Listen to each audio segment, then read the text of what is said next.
भैया, हमें जल्दी जल्दी से काम खत्म करना होगा और हमें घर जाना है। पिताजी की तबीयत कुछ ठीक नहीं है, हमें उनका ख्याल रखना होगा।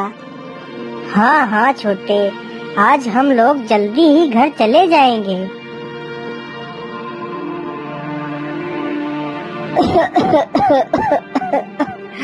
बेटा, मुझे लगता है अब मैं कुछ दिन का ही मेहमान हूँ।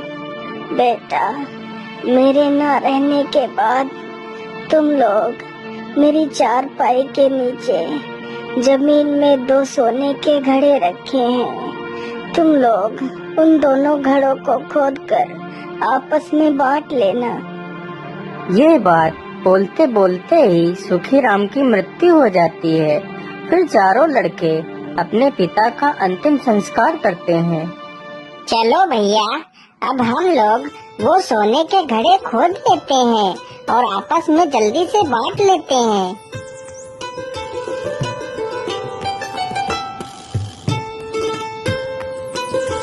अरे वाह भैया, घड़े तो कितने चमक रहे हैं। लेकिन बड़े भैया, हम लोग तो 4 हैं और घड़े तो सिर्फ 2 ही हैं, तो हम इन्हें आपस में बांटेंगे कैसे? अरे सुनो मेरे प्यारे भाइयों, हम ऐसा करते हैं, कहीं शहर चलते हैं और वहाँ चलकर कुछ काम करते हैं। काम करके जो धन इकट्ठा होगा उसी से हम 2 घड़े और खरीद लेंगे। फिर हम चारों भाई एक एक घड़ा बांट लेंगे। हाँ हाँ भैया, आप बिल्कुल ठीक कह रहे हो। चलो हम चारों कहीं शहर चलते हैं। अरे कितना सुंदर वृक्ष है। इसका तना तो चांदी का है और इसकी टहनी सोने की है और इसमें पत्तों के स्थान पर मोती लटक रहे हैं। कितना सुंदर वृक्ष है। मैंने आज तक ऐसा वृक्ष कभी नहीं देखा। राजा इस वृक्ष को अपने सपनों में देख रहा है। अरे महाराज, उठिए, सुबह हो गई है और आप अभी भी सो रहे हैं। उठिए महाराज, राज्यसभा में सभी लोग आपकी प्रतीक्षा कर रहे हैं। पता नहीं आज महाराज को राज्यसभा में आने में इतना समय क्यों लग रहा है। अरे ये लो, महाराज आ गए, महाराज आ गए। क्या बात है महाराज, आज आप इतना चिंतित क्यों लग रहे हैं? आप बहुत परेशान दिखाई दे रहे हैं महाराज। बताइए हमें क्या बात है। क्या बताऊं मंत्री जी, आज मैंने अपने सपने में एक बहुत ही अजीब किस्सा देखा है, जिसमें मैंने देखा है कि एक बहुत ही सुंदर वृक्ष है जिसका तना चांदी का है और उसकी टहनी सोने की है और उसमें पत्तियों के स्थान पर मोती लटक रहे हैं। परंतु महाराज, यह कैसे संभव है? चांदी का तना और पेड़ में सोने की डाली और पत्तियों के स्थान पर मोती लटक रहे हैं, ये कैसे संभव है महाराज? मंत्री जी, यदि ऐसा संभव नहीं है तो मुझे यह सपना कैसे आ सकता है? मेरा देखा हुआ सपना असत्य नहीं हो सकता। वह वृक्ष कहीं न कहीं तो अवश्य है, तभी मुझे वह वृक्ष सपने में दिखाई दिया। मंत्री जी, मुझे ये वृक्ष देखना है। तुम पूरे राज्य में ये घोषणा करवा दो कि जो भी मुझे ये वृक्ष दिखाएगा, मैं उसे अपना आधा राज्य दे दूंगा और अपनी बेटी का विवाह भी उसी के साथ कर दूंगा।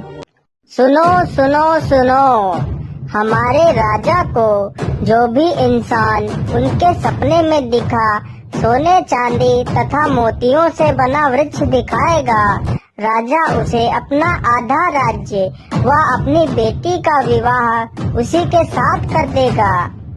तभी उसी गांव से वह चारों भाई गुजर रहे थे। सुनो सुनो सुनो, हमारे राजा को जो भी इंसान उनके सपने में दिखा सोने चांदी तथा मोतियों से बना वृक्ष दिखाएगा, राजा उसे अपना आधा राज्य व अपनी बेटी का विवाह उसी के साथ कर देगा। अरे भैया, यह राजा किस वृक्ष की बात कर रहा है? क्या कहीं ऐसा वृक्ष भी हो सकता है? हाँ छोटे, क्यों नहीं हो सकता। इस संसार में कुछ भी असंभव नहीं है। तो भैया आपका मतलब है कि ये वृक्ष जरूर है?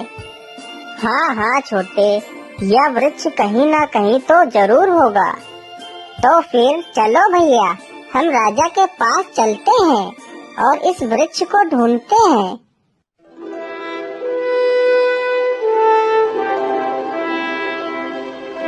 अच्छा, तो तुम लोग मुझे वह वृक्ष दिखा सकते हो?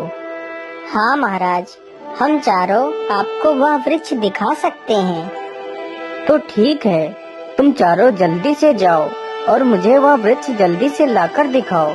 मुझसे और प्रतीक्षा नहीं हो रही है। अरे बड़े भैया, हम लोगों ने वृक्ष दिखाने की जिम्मेदारी तो ले ली, लेकिन ये वृक्ष लाएंगे कहाँ से? अरे गणपत, तुम चिंता मत करो, बस वृक्ष को ढूंढते रहो। यदि ईश्वर ने हमें यहाँ तक पहुँचा दिया है, तो आगे का रास्ता भी वही दिखाएगा। उन चारों को घूमते घूमते सुबह से शाम हो जाती है, तो वह चारों एक पेड़ पर चढ़कर बैठ जाते हैं।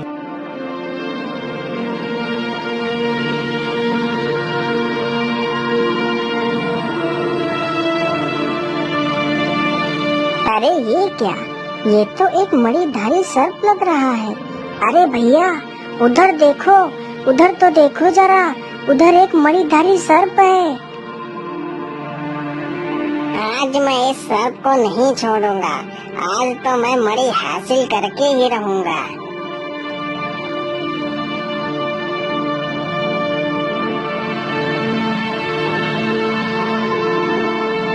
अरे भैया, यह सफेरा तो इस मासूम को मार डालेगा। चलो हम इसकी मदद करते हैं। अरे छोड़ दो इस सर्प को, नहीं तो तुम्हारा सिर तुम्हारे धड़ से अलग कर देंगे। नहीं नहीं भैया, मुझे मारना मत, मैं इस सर्प को छोड़ देता हूँ। फिर सपेरा उस सर्प को छोड़ देता है और वहाँ से भाग जाता है। तभी वह सर्प एक इंसानी रूप धारण कर लेता है।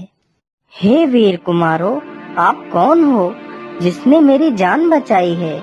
नहीं तो आज ये सफेरा मेरी मणि के लिए मुझे मार ही डालता।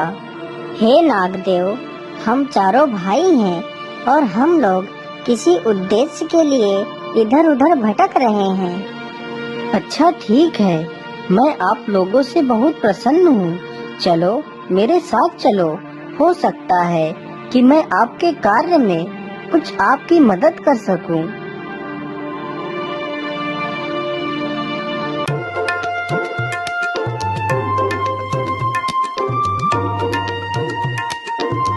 हे वीर कुमारों, आप बहुत ही बहादुर हो, इसलिए मैं अपनी तीनों पुत्रियों का विवाह आप लोगों के साथ करना चाहता हूँ।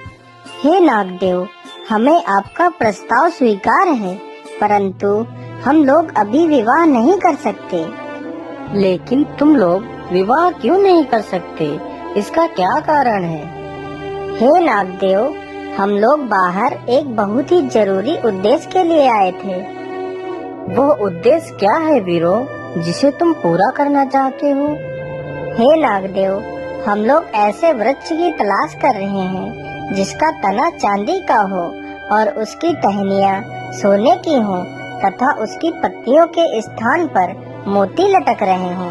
हमें यह वृक्ष राजा को दिखाना है, राजा का यह हुक्म है। लेकिन ये पेड़ तो मेरी तीनों राजकुमारियां ही हैं। वो कैसे नागदेव? मैं कुछ समझा नहीं, आप मुझे समझाइए। हे वीर पुत्रों, जब तुम मेरी बड़ी पुत्री के ऊपर इस जल को डालोगे तो वह चांदी का तना बन जाएगी, और जब तुम मेरी मझली बेटी के ऊपर इस जल को डालोगे तो वह सोने की डालियां बन जाएगी, और जब तुम इस जल को मेरी छोटी पुत्री के ऊपर डालोगे तो वह मोती बनकर पेड़ में लटकने लगेंगी। हे नागदेव, यह चमत्कार मैं अपनी आँखों से देखना चाहता हूँ। तो ठीक है वीर कुमारों, ये देखिए।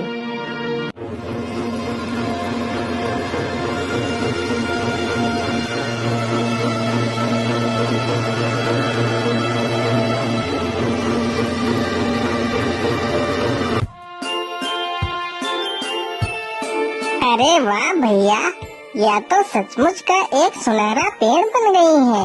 यह तो चमत्कार हो गया है। लेकिन नागदेव, हमें इस पेड़ को वास्तविक रूप में लाने के लिए क्या करना होगा? जब तुम्हें इस पेड़ को वास्तविक रूप में लाना हो तो इस पेड़ पर पुनः ये जल छिड़क देना, तो यह पेड़ अपने वास्तविक रूप में आ जाएगा।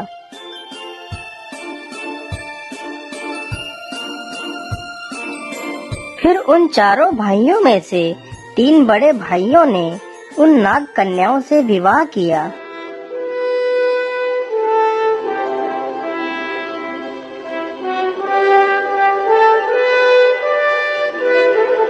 अरे ये क्या, मैंने तुम चारों को वृक्ष लाने के लिए भेजा था और तुम चारों ये 3 लड़कियां लेकर आए हो। नहीं महाराज, हम पेड़ भी लेकर आए हैं। आप अपने राज्य में घोषणा करवा दीजिए कि जिसे भी यह वृक्ष देखना है वह कल सुबह आ जाए। राजा ने ऐसा ही किया। उसने अपने पूरे राज्य में ये घोषणा करवा दी। अगले ही दिन बहुत सारे लोग पेड़ देखने के लिए जमा होते हैं।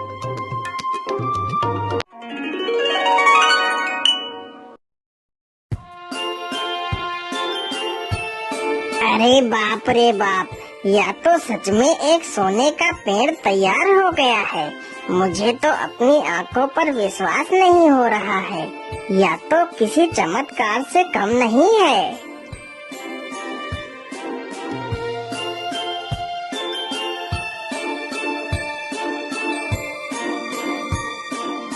आज मैं बहुत प्रसन्न हूँ।